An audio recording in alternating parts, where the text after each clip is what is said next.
Hey guys, and welcome to the Emotional Resilience series. With us today, we have Roz Kalb and Megan Beyer, who are going to speak with us about strengthening your social relationships and supports. We'd also like you to check out the rest of the Emotional Resilience series. Here are the topics that we'll be covering. For each topic, we have a webinar and an associated toolkit. The toolkits will include conversation starters, tips for proactive problem solving, and it'll also contain helpful resources that you can check out. Now, I would love to pass the conversation over to Megan. Thanks so much, Krista. So my name is Megan Beyer. I'm a psychologist at Johns Hopkins in Baltimore, Maryland. I specialize in working with people that have multiple sclerosis and almost exclusively see all people that have MS for both my clinical and research work. I've been working in MS since about 2007 and have had the pleasure of being part of Can Do for at least 5 years now. And I'm Roz Kalb. I'm also a clinical psychologist. I'm in Maine, and I am so excited to be working on this project and doing this webinar with my friend and colleague, Megan Beyer. I've actually been in the field of MS since 1980, which is a very, very long time, working exclusively with individuals and families living with MS. And I'm a senior programs consultant with Can Do multiple sclerosis. Again, I'm really happy to be here. So what Megan and I are hoping that all of you will get out of this conversation, whether you're a person living with MS or a support partner, is to be able to describe 3 reasons why relationships are important for our mental health and our physical health, whether you're a person with MS or a support partner, or even somebody who's not affected by MS at all. Identify 3 barriers that impede or limit relationships. And my guess is that most of you could, off the top of your head, give us even more of those barriers that you've encountered. Identify and implement 3 tools or strategies for addressing the barriers that you experience and for strengthening the relationships that are so important to our health and well-being. And utilize strategies to communicate needs and preferences related to assistance and support. And again, this is whether you're a person living with MS or a support partner, because we all need to be able to communicate our feelings, our needs, and our preferences. So Megan, can you help us learn what the research tells us about the importance of relationships? Absolutely. So I think it's really important for all of us to understand that we are really social beings and we thrive when we're connected with other people. When we're connected with others, we tend to live longer. And one study that I thought was really interesting and I wanted to highlight is that we also have better cognitive function when we're communicating and socializing with others. So this one study showed that even regular 10-minute conversations are associated with better cognition and better outcomes, right? And so I think this is particularly interesting for people with MS because a lot of things that I hear are, I get really anxious when I go into social situations, or I have a lot of fatigue. And so even just thinking to yourself, okay, a 10-minute conversation is something that I might be able to accomplish in a day. That's a way to stay connected and even maybe help your cognition. That's great. Being connected with other people also helps us feel less stressed. It helps us feel like our life has more purpose. And we tend to have a stronger sense of personal well-being when we're connected with others. The thing I want to highlight here is that if you feel alone or lonely sometimes, or maybe even more than sometimes, you're not alone in that. Approximately 1/3 of adults age 45 and older report feeling lonely at least sometimes. So it really is something that impacts most adults, not just people living with MS or people that have family members or others in their lives who are affected by MS. And so there are some things that we can do about this, which we're going to be highlighting throughout this webinar. But I think it is important to note that being socially isolated for prolonged periods of time can lead to some negative health risks, things like being more depressed or anxious, increased risk of dementia or cognitive challenges, more difficulty with things like heart disease and stroke, and more frequent hospital visits or emergency room visits.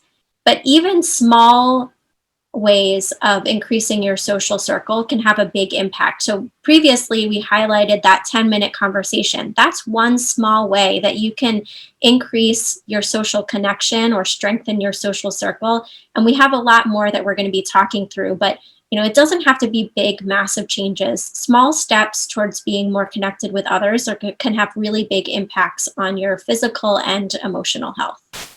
And I think what you're saying is so important, Megan, because we've all had the experience of feeling lonely, even when we're surrounded by people we love or care about. Sometimes we feel disconnected or we're just somehow apart. And so the conversations that we're going to be talking about today can really help you reconnect with people around you during those moments of feeling isolated, even though you're surrounded by loved ones. It's a common experience for all of us at different times. So yes, I think we need to think about what to do when we feel lonely to try and re-engage with folks around us. Absolutely. As Raz sort of mentioned earlier, there's many barriers. These are just a few, but some of the things that at least I have noticed, and Raz as well, that lead to increasing isolation, especially for people with MS and their support partners, are largely surrounding the idea of fear. So fear of rejection from others, fear of facing the unknown, not sure what you're going to walk into when you go into that restaurant. Will there be a bathroom nearby? Being perceived as less than or not as good as you used to be, feeling pitied or vulnerable, having to do things differently and that being really uncomfortable. All of these things are things that could lead to more social isolation. And there's also the sense of wanting to protect others. So not wanting to inconvenience others, maybe even you're feeling depressed or anxious or having some mood changes. And all of those things can really increase your social isolation as well. And I think one thing we sort of highlighted with that 10-minute conversation is that cognitive challenges can get in the way of communication and effectively communicating. And so sometimes people feel like they can't contribute to a conversation. Is that similar to what you have experienced, Raz? Absolutely. I mean, I think there are so many, we talk about negative brain chatter, right, in some of our presentations, and we talk about all the thoughts and worries that go through people's heads that get in the way. And I think all of these fears you've talked about and worries, that's the kind of negative brain chatter that gets in the way of communicating and connecting. So we're going to give you some strategies to tell that negative brain chatter to go away so that you can engage and connect with other people. Absolutely. So following, we're going to highlight some different barriers that we have both heard in conversation with the people that we work with, and then some potential solutions, either solutions that we've identified or solutions that the people that we've worked with have come up with for themselves. And we're hoping that these solutions will help you feel more connected and be connected to the right person for the right thing at the right time. And we'll talk more about that in a little bit. Great.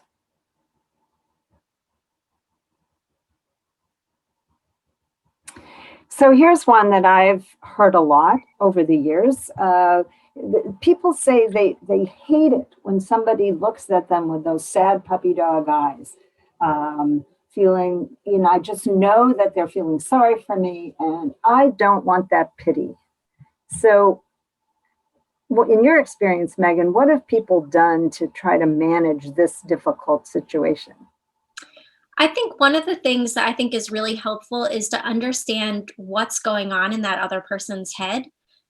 So not only highlighting for yourself your own strengths, the things that are going well, the things that you have gratitude for, and keeping those in mind, but maybe also trying to more understand what's going on for them. Are they feeling uncomfortable because they don't know what to say? And so that's coming out as pity? Do they not understand that you're actually doing better? Or what do they think MS is? Sometimes people don't even know what MS is and they think it's something worse than it is, or maybe they don't understand what it is and they think it's better than it is. So sometimes asking some questions around the look, even highlighting the look, calling it out and saying, hey, I'm noticing this, what's going on for you? That's something that's worked well for the people that I have. What about you? Well, I think the other thing is that you always have to be prepared to teach, because I think you're right. Frequently, other people just don't get it. They don't know if this is a fatal illness. They don't know what it means for you. And so sometimes you just need to come back and say, hey, don't look so sad. I'm really doing fine. I'm getting great care and I'm managing my symptoms. And here are all the things I'm doing in my life. What are you doing in your life? So you shift the focus by educating other people. Absolutely. Another challenge that I've heard a lot is that people's symptoms like fatigue or cognition, they're invisible to other people. So, as you just said, they just don't get it. They really don't understand the symptom. Sometimes, even it's perceived as people faking it, or it's not as bad as it is. And so, people feel like others don't understand them. What are some solutions to that? So again, educating other people is the starting point. They don't understand invisible symptoms. They can't see them and they can't read your mind. So I think you need to be ready to help people understand what MS is and what it isn't for you. They don't know that it's different for every single person. So you can start there and you can say, most of my symptoms are like, the bottom side of that iceberg. You only see the tip, but I'm experiencing a lot of things. If you have a couple minutes, I can describe what some of those feelings are like. And I think it helps to give very concrete examples. So for example, to say, when I walk, it feels like I'm slogging through 3 feet of wet mud. Or when I'm trying to focus on a conversation and hear everything that you have to say. I want to hear everything, but I'm just tracking a little bit slower than you're talking. So it's hard for me. And when you give those concrete examples, you help people understand what's going on with you. I've also noticed that sometimes families or support partners, friends, whoever's connected to the person with MS, when they hear those same challenges from other support partners or family or friends or other people with MS, it becomes a little clearer that maybe this is really about MS. This is not my partner, my friend, my whatever, being overly dramatic or something like that, and sometimes even going to doctor's appointments or watching a Can Do webinar together can be very enlightening for all parties involved. I remember a support partner who came to a program on cognition, and we were giving all kinds of examples of the way cognitive impairment can play out in conversations and daily activities. And he came up to me after the program and he said, I've been living with my wife's cognitive issues for 20 years and I never understood it until today. Yeah. So I think you're right that hearing that it happens to more than just one person really helps to clarify what's going on. So here's another one that I've heard a lot from families. We hate to make plans because sometimes my partner's just too tired and we have to cancel at the last minute and it's embarrassing. People think we're blowing them off and our friends are losing patience with us. And I don't know what to do because I don't want to lose our friendships. So what can people do in that situation? I think, again, education is key. We'll probably keep saying that. That's part of it. But I think the other part is to have a solution. So maybe even be proactive and say something like, I would love to do something on Friday. As you know, it's really hard for me to plan things out in advance. So if Friday doesn't work because I'm in too much pain or I'm too fatigued, can we do X? Can we watch a group Netflix movie, where I can stay home, but we can still chat about this, or, can we find something the next day? Or, can we plan a time where I can take a nap before we do something?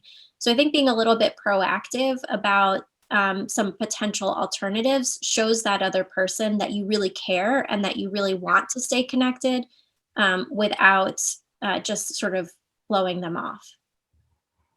I think that's great advice. I think the key there is that you want people to know you're not blowing them off, that this is as important to you as it is to them, and you're willing to go the extra mile to come up with some backup plans to make sure that you don't lose the opportunity for connection. So I think it's great. Yeah. Here's another challenge. Sometimes people are friends with others because they're connected through some sort of activity. So, somebody might say, I can't do things the way I used to with particular friends or other people. And, how do I stay connected to these individuals, or why is that hard for them to understand? I think that we have different kinds of friends and different kinds of relationships in our lives. So you can have a tennis buddy who is passionate about tennis and really enjoys playing tennis with you because you have been a great tennis opponent for the past 15 years. But suddenly, if you can't play tennis the way you used to, you may discover that there are not a lot of other nuts and bolts holding your relationship together, that it was really based on tennis or chess or whatever hobby or thing that you did. And then there are friends who are friends because of deep emotional connections that you have, interests that you share in a broad range of things, commitments to things that are important to you. And what you find with those friends is that they're not activity dependent. And if your ability to do certain things changes, first, you have to educate, as we've said, and explain why. It's not that you don't enjoy those activities anymore. It's that you're not able to do them in the same way. And could you think about some other activities that you could enjoy together? Because after all, spending time with somebody you care about is the most important thing, not the activity. And I think that proactive reaching out, making suggestions of alternative activities is the way that you convey that you care about them. And you may just say goodbye to some of those relationships that were totally dependent on an activity. Does that make sense? Absolutely. Yeah.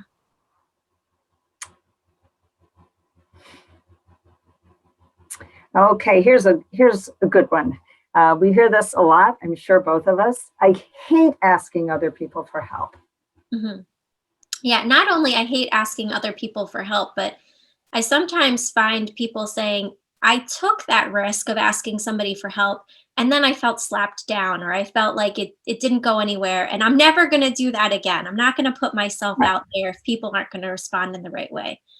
I think one really helpful suggestion, and this came from somebody with MS, so this is a thing that I learned from somebody with MS, is that you have to go to the right person for the right thing, right? There are some people, think about your friends and your family and what their strengths are. Some family members, their strength is to be the joker and to lighten the mood. And they are not going to be the person that you go to have a serious conversation with. But they might really make you laugh when you're feeling down and you need that laugh, right? There are some people who are totally uncomfortable with emotions and they just want to do something for you. They want to drive you to an appointment. They want to cook something for you. Those people, if you went to for a deep emotional conversation, you might not get what you're looking for. But then you might have that friend who is that emotional connection, but they're not the one you can rely on for food or appointments or things like that. So you want to really pay attention to what the strengths each person brings to the table and go to that person for the thing that they're going to be good at, because it's going to be more helpful for you. You're going to get what you need, and they're going to feel satisfied as well and more connected because they're giving you what they're able to, what their strength is.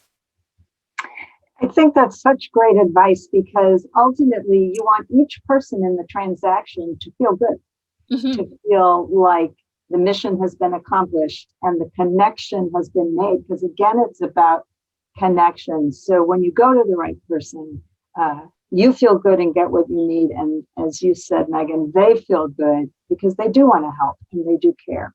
Mhm. How about this? So, this is more kind of focused on the support partner, and this is really your area of passion. So I think you're going to have some interesting things to say about this. But um, this might be somebody who says, we don't get invited places because they aren't accessible for my wife, and I miss hanging out with other people. What might you say to somebody who says this? I think this happens more than we like to think it does. And it ends up with both members of a couple feeling pretty isolated. Um, but I think the word that you used before is so important here, that you have to be proactive. If you sit back and wait for other people to do the inviting and to problem solve, it's not going to happen because they feel awkward. They feel uncertain about what to do or how to make you feel comfortable. Um, I knew a situation where a couple said, it's no problem. Our house isn't accessible, but we'll just pick you up and carry you in. Well, while that might work for some people with MS, other people might feel totally uncomfortable with that solution. So you need to pose your solutions. Again, you're conveying that you really do care, you want to see people, and you want to maintain that close friendship and connection. So you can do some inviting, you can do some problem solving that works for you and not leave it up to them. I think people can fall into this, well, they're not inviting me, so they must not want to see me. They must feel bad about my MS. And so I don't want to burden them. I guess it's all over. It doesn't have to be that way. It really doesn't. Yeah, I think it's universal that we as humans tend to avoid things that are uncomfortable or that we're not familiar with. And so sometimes if you put that on the table and you break down that barrier, then can become an open conversation and you can problem solve these things together. But if you're not willing to put it out there, the other person might not be either. You might have those unique people in your life that are willing to do that, and those people you should hang on to. But Right. if if you can open the door to those conversations, I think you'll end up having much better outcomes.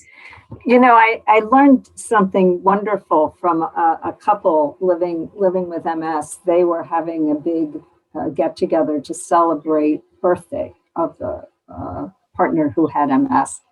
And she has a lot of physical challenges and a lot of cognitive challenges. So the thought of having a lot of people come over pre-COVID to celebrate her birthday was very daunting. She didn't know how to handle it. And so what they ended up doing was putting up little signs around the room. And one of them, colorful banner, said, if you have a question, ask me. Mm-hmm. If you don't understand why I'm not talking as fast as you are, ask me. If you want to, whatever, but signs that put people at their ease so they didn't have to worry about what they could or couldn't say or could or couldn't ask. It was just out there. And the other thing was that they said, we can only have a few people at a time talking. So if we can schedule this a little bit so that the person with MS doesn't have more than 3 or 4 people at one time, then it makes it easier to have the conversation. So they proactively problem solve how to make this birthday party a success for everybody. Oh, I love that. That's awesome. Yeah, it's great.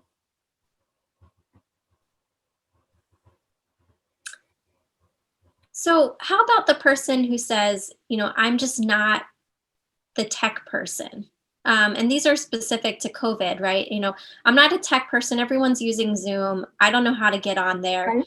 Or, I see all these people getting together into big family groups and, or they're going out for social outings and they're just not being as cautious as I am. And that makes me feel really uncomfortable.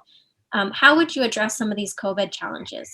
So I think COVID has been challenging for all of us, not just for folks affected by MS. So I think what many of us have had to do is sort of jump in with both feet. So those of us who weren't spending a lot of time on Zoom or on the computer had to be willing to try it the first time. And it is true that our children and grandchildren can teach us a lot, or our young colleagues can teach us a lot. And I think it's asking the right person at the right time for the right help. So you go to somebody that you trust and feel comfortable with to help you learn how to use technology. And then you discover that all kinds of connections are possible that might not even have been possible before. Solving some of those other challenges that we've been talking about on this webinar. I think in some ways the different levels of risk tolerance and need for caution is even more challenging than the technology. I think this has been very difficult for families who miss the connections, who want to socialize, and we're struggling because it's often true that one person in a family is feeling the need to be more cautious than another person in the family. And I think you just have to sit down and have a heart-to-heart about what your priorities are, what your shared values are, what you think the science is telling us about safety and precautions, and then stick to your rules so that you feel like you're doing what you need to do to keep yourself safe, and then hope that you can find other people who share your level of caution so that you can come up with a plan for how best to connect. Absolutely. Yeah. I mean, I think, as you said, this is a difficult topic for all of us. And even, if it's okay for me to share a personal example, I have an uncle who has a chronic illness, and my aunt sat all of us down and said, I'm not going to come to these types of family events, or, I'm really isolating because we don't want to take any risks here. And just having that open conversation and the reasons why, I think made everybody feel really okay and very supportive of her. And so, that may not be true in all family situations, but I think being willing to have that conversation, and maybe think about some other solutions. I've heard lots of different solutions for families, using Zoom calls or things like that to feel connected, or even getting COVID tested so that they can go visit a grandchild for the weekend or something like that, so that there is some more safety around that. So I like that kind of really sitting down, problem solving, and then sticking to the rules that you feel most comfortable with. You know what's important about that, Megan? We talk about the importance of conversations, and even the act of sitting down and sorting these things out is an act of commitment and connection and caring. And so those conversations can be so helpful in maintaining relationships, which has been the whole subject of this webinar, and why we've included a lot of conversation starters in the toolkit, so that if you're having trouble starting some of these conversations, we've given you a few tools that you can use to get the talking started. Absolutely.